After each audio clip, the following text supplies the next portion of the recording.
Newscast. Newscast from the BBC.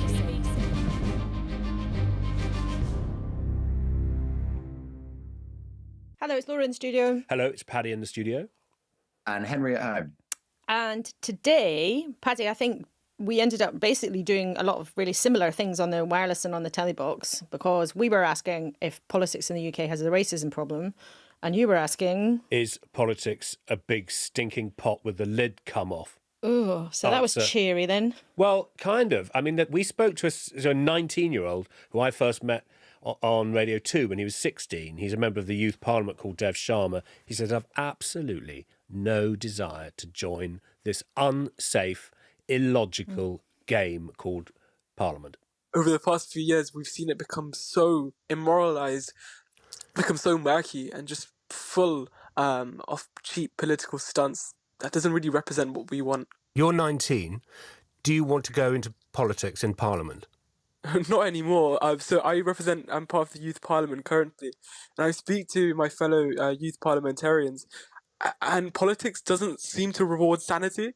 It seems to reward a sort of radicalism or having to take a really strong view and then sticking to it. That is absolutely heartbreaking to hear, to me, because I'm a politics nerd, and I think if you cover politics, you have to believe actually that, you know, we still have the right kind of system and that most politicians go into it for the right reasons. But what we have seen in the last while are so many incidences of things going wrong, of offence being called, of language being casually chucked around, of violence, of incitement to violence, of all kinds of things. And to hear a young person who a short while ago thought that's the world for me, to hear him so clearly say, I don't want anything to do with it, that is absolutely heartbreaking. He was on with Dame Margaret Beckett. Henry, we love your geekery, but she served under the government of Harold Wilson. She said, look, if you're not in the room, you can't change the system. So she was saying to the young guy, you've got to be in the room. Try and fix the building, get in the room. There's kind of two things which get meshed together in this debate, isn't there? There's one thing which is the health and functioning of the political system, and that's things like who gets on in politics, whether Westminster is too argumentative, whether there's enough power devolved to local people, whether people are able to affect the functioning of political parties and so on. And that's one kind of bucket of problems. And then there's the other thing which we've been talking about so much in the past few weeks, which is kind of external to the political system, which is threats to politicians as they go about doing their job, how people respond, members of the public respond. And then there's the second issue, which is kind of how people respond to the political system and the threats that MPs are facing, and many of them say are getting worse. And all of it put together does seem to be creating this horrible world in which not that many people want to get involved in politics. And actually, I was speaking to one quite senior MP a few weeks ago when we were reporting so much on the threats that MPs were facing. And they said to me, this is terrible, but rightly or wrongly, I don't want to speak about how terrible it is because I think you will end up putting good people off from going into politics. And they said they then thought the problem would get worse. I think that's a really interesting point there. And I've had a similar conversation with other politicians who, if you highlight it, you make it worse. Right. You put a megaphone. But there's been this specific issue, I think, in the last 7 days around the Frank Hester row. And I think it's become a particular problem in the last few days for the Conservatives, whether they're tolerating racist language within their ranks, either because they need the money or because they politically don't think it's advantageous for them to take a strong position against it. It was fascinating this morning. We had on the show Samuel Kasumu, who used to work for Boris Johnson in Downing Street, a young black man, very bright, very able. He quit Downing Street because he had concerns about the operation when he was there under Boris Johnson. But he said this morning explicitly, he didn't think that Theresa May would have tolerated what had happened with Frank Hester. He didn't think Boris Johnson would have tolerated what happened with Frank Hester. And he said that the defence that Rishi Sunak and his colleagues put out there, that, oh, look how diverse we are. Oh, look, we have a British Hindu Prime Minister. Oh, look, we're the most diverse cabinet in history. He said, it's not the colour of your skin that matters, it's the content of your character, quoting Martin Luther King. When I was first involved in politics, it was folks like Richard Fuller, Nicholas Bowles, Elizabeth Berridge, white parliamentarians who saw a young guy from a working class background and thought I had potential. And when I was in Downing Street when George Floyd was murdered, it was not the black or brown members of parliament who reached out and said, how can we bring communities together? It was Boris Johnson, despite some of the things that he said in the past, that was most interested in that. And now, of course, some of our most divisive politicians are people like Suella Braverman. And so, to paraphrase Martin Luther King, it is not the colour of your skin that matters when it comes to tackling racism and discrimination, bring communities together. It has to be the content of your character and your willingness to lead. And that is not what we're seeing today. I asked Mark Harper, the Cabinet Minister who was doing the rounds this morning, if the Tories had a problem with race, and he absolutely denied it. Did you straight away think these alleged comments were racist? Yes, look, the Prime Minister made it very clear at Prime Minister's questions on Wednesday that they were racist. Took him some time to do that. Did you think straight away they were racist? Although you said it took an age in political terms, it didn't really take very long at all. The Prime Minister was very clear on Wednesday, and his spokesman had been clear the evening before, that they were racist comments. And they were unacceptable, and Mr Hester apologised for those comments. That's not actually what happened initially. It did take some time for Downing Street to say these comments were racist. They were rather dancing around that issue, in fact, until your cabinet colleague, Kemi Badenoch, said online these were clearly racist. That was not what Downing Street was saying on the record. Well, look, I'm sure people wanted to make sure and check the facts. And the newspaper reports things. You do want to go and check the facts are correct, and then I think the Prime Minister was very clear about it, that they were racist comments and they were unacceptable and wrong, and he made that very clear. Both his spokesman made it very clear, and he himself made it very clear in the House of Commons on Wednesday. So that's the rear view mirror. Henry, the road going ahead at the steering wheel is follow the money. Is there more money that he's given, and will the question of giving the money back remain active in British politics this week? We don't know whether more money has been given. There's this strange sort of slight wrinkle to this story, which is we know that Frank Hester gave £10 million in actually quite a short space of time last year, having not been a Conservative donor before. But the way that we find out who's donated to political parties is they are published quarterly by the Electoral Commission. So there's a time lag. And that means that we, at the moment, can't know and won't know until, I think, June, whether Frank Hester gave any money between the start of this year and between this row taking off this week. But there have been reports, not denied, that he gave or is in the process of giving a further £5 million.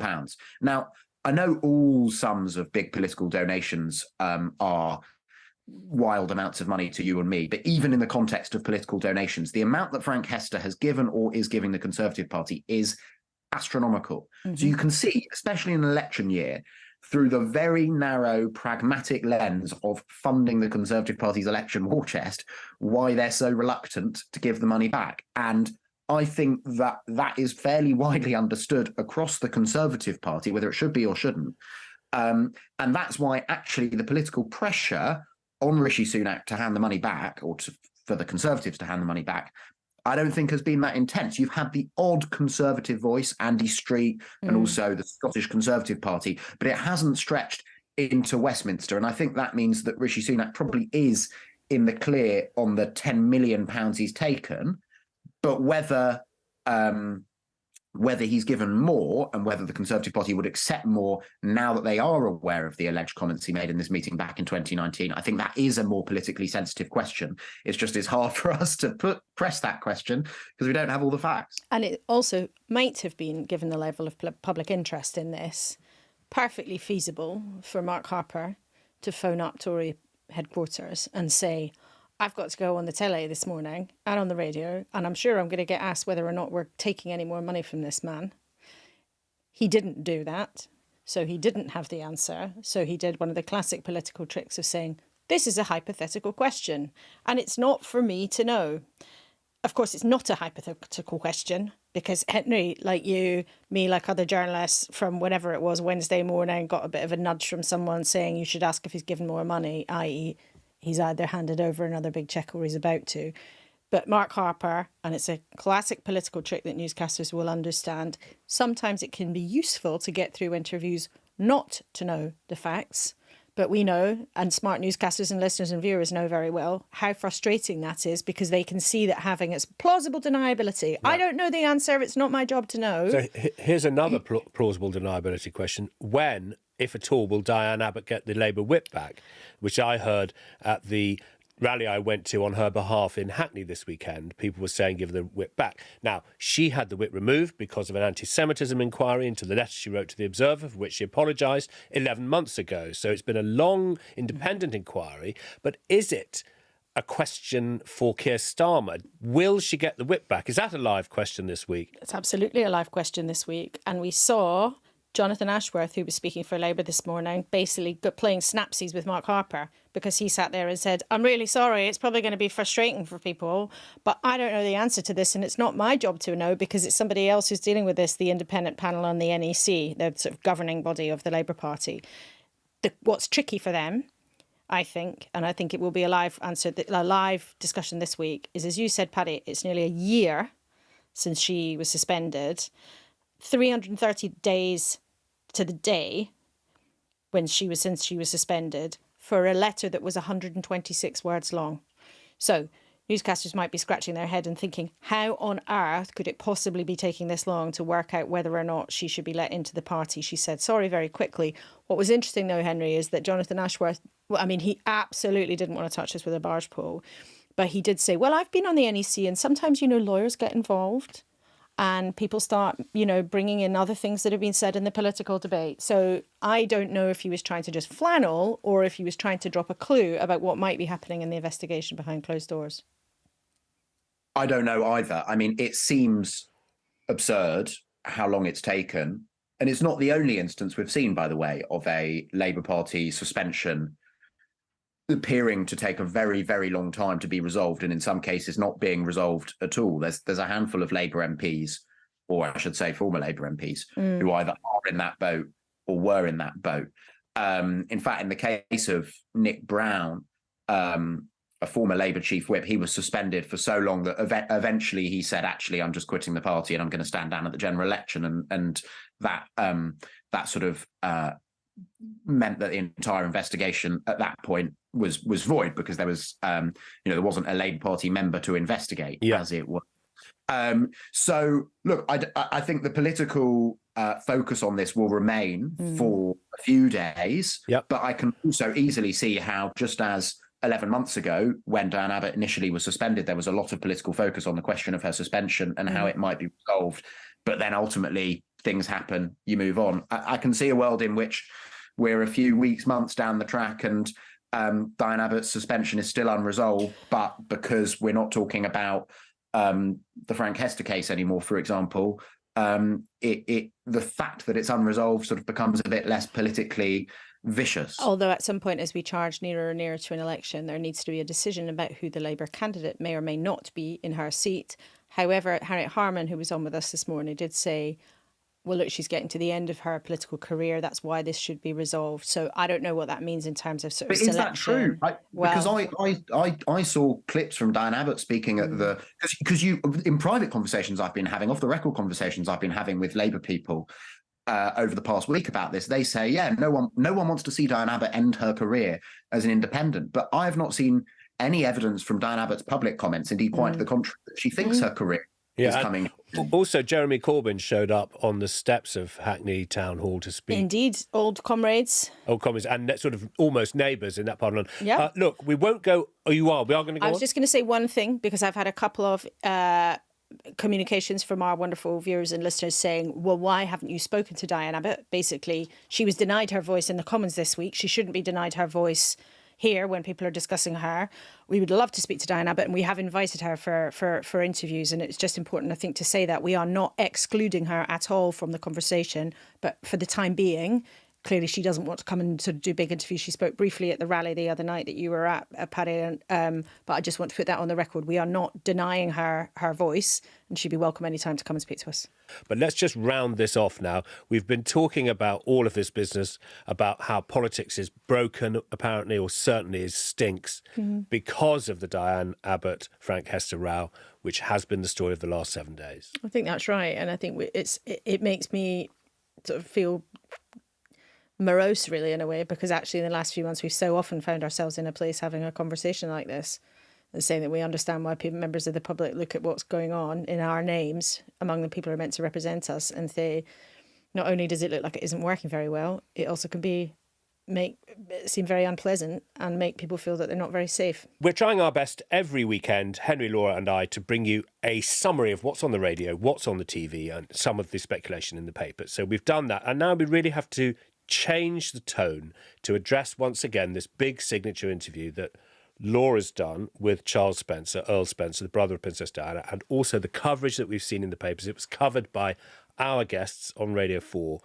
And you've got a new piece of honesty from Charles Spencer about how writing this book has affected him. That's right.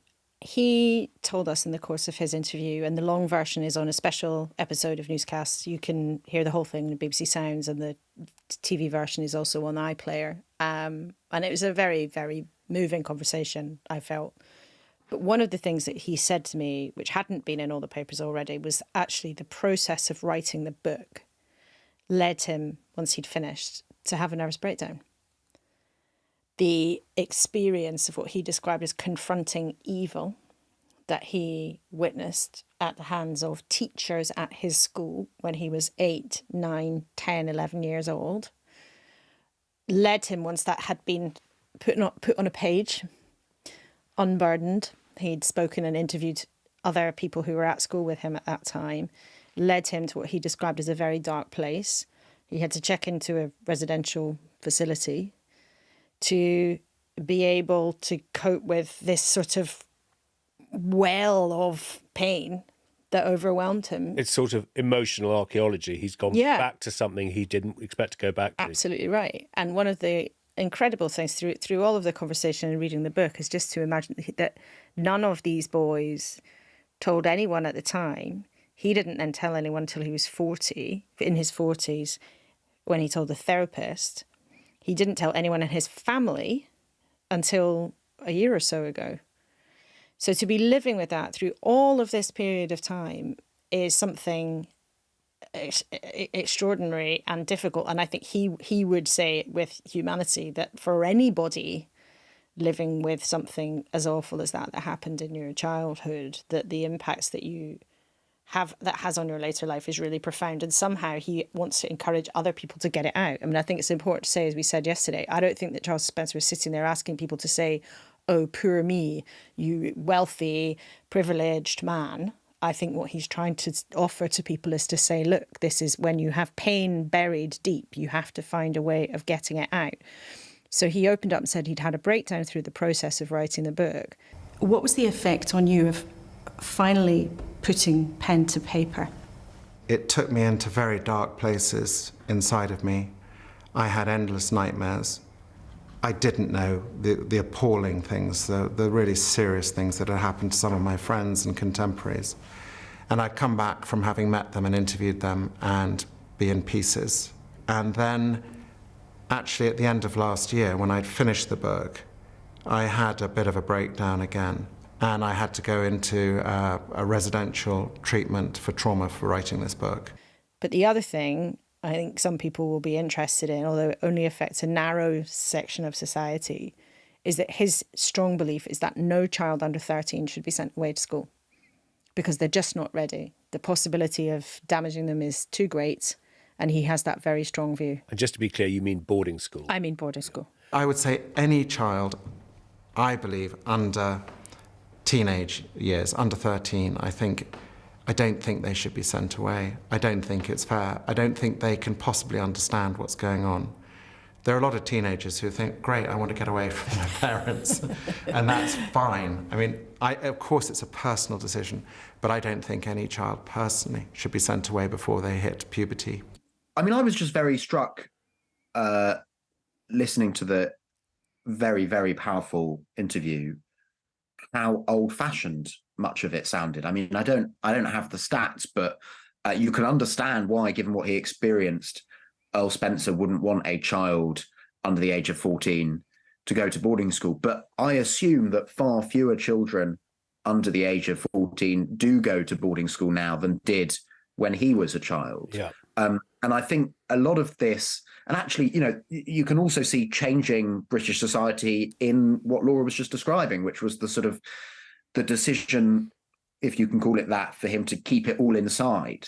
That also feels to some extent a kind of vestige of a previous stiff upper lip age in which Brits, but I guess boys and men in particular, were not meant to have and certainly not share emotions. I think one of the things I found most moving in the interview actually was when he said, when you asked him, Laura, and he talked about people who'd got in touch with him after he'd started speaking about this, within recent weeks. And he talked about one man who got in touch with him and said that he'd been married to his wife for 40 years, I think it was, and hadn't ever felt he could tell her about what he had suffered at boarding school, but that as a result of these interviews, he did. And he also had an anecdote about being in a restaurant recently. I think it was the day before he recorded the interview, in fact. And the waiter came up to him and whispered to him, "I went to a school like that, thank you."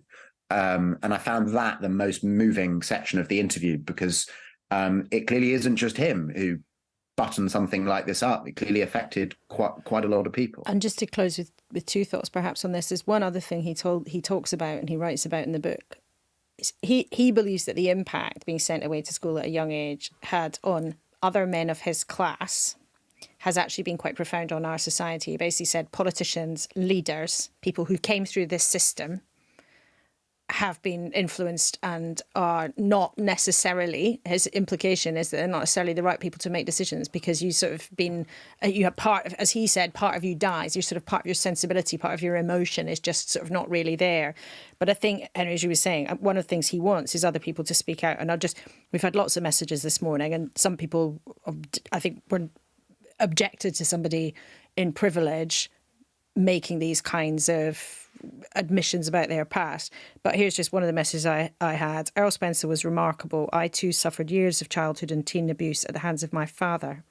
In those days, you just kept quiet. There was no one to tell who would have believed you. And all these decades on, I still feel the mental effects. So these are important messages, whether or not you feel a particular sympathy or empathy for Earl Spencer. And if you want to listen to the full interview, as I said, it's on your podcast feed as a separate episode, the whole interview there. Importantly, also, if this is something that has affected you, there is tons of information on BBC Action Line, which is on the BBC website. And there is support out there for people if they have been affected by any of these kinds of issues. We should also say that our brothers and sisters at Ukrainecast will have a special today on the Russian election. Yes. So lend them your ears a bit later on. Once that's there, that will pop up in your feeds. But from us, that's probably just about enough talking. Should we go out with a bright thing? Because, please. So Not a bugle again. Henry, have you got something bright? I am off to play squash, which I enjoy very much. And crucially, is indoors. We should play squash. Who would win? I didn't know you were both squash players. You can join me. I haven't played squash for 25 years. Maybe we should go and play. We should do a squash special. I'm going to France on a ferry. I'm going to go overnight. Yeah, I'm going to go there and see a friend in France, and I'm trying to learn French better. So, are you going to jouer au squash when you're there? J'aime bien jouer au squash. Do we have a bright point from you to go out on? I think we've just had one, haven't we? The bright point for me is looking forward to our squash match. Okay. It must be time to say goodbye. Goodbye. I think it really is. Goodbye.